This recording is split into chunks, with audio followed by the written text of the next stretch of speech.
Hello বন্ধুরা, আজকে আমি মাছের মশলা রান্না করছি অল্প তেলে অল্প সময়ে এবং সুস্বাদু। আপনাদের যদি ভালো লাগে আপনারাও এভাবে চেষ্টা করতে পারেন।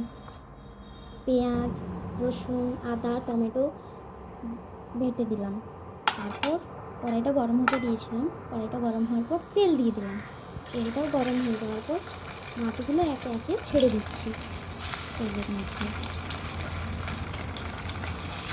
তারপর এপিট নাড়ার পর ভালো করে ভেজে একটা পাত্রে তুলে রেখে দিচ্ছি। তোমাদেরও যদি ইচ্ছা করে তোমরাও এভাবে করে দেখতে পারো, খেতেও দারুণ লাগে আর সময়ও বেশি লাগে না। মাছগুলো রেখে দিলাম।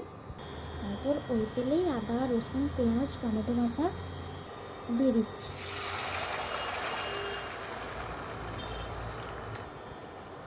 দেওয়ার পর অল্প পরিমাণে দিয়ে দিলাম হলুদ গুঁড়ো, লঙ্কার গুঁড়ো আর নুনটা দিতে ভুলে গিয়েছিলাম, ওই জন্য একটুখানি পরে দিলাম।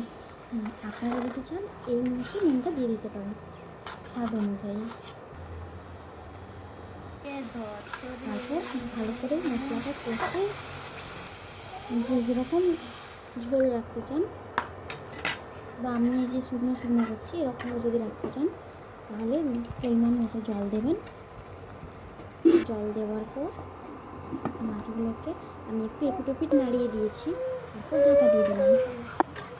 ঢাকাটা খোলার পর দেখি মাছগুলো আমার রেডি। তারপর একে একে করে নামিয়ে নিলাম। নামানোর পর এই যে এরকম দেখতে হয়েছে। আপনারা যদি চান একটু জুসও রাখতে পারেন, কোনো অসুবিধা নেই।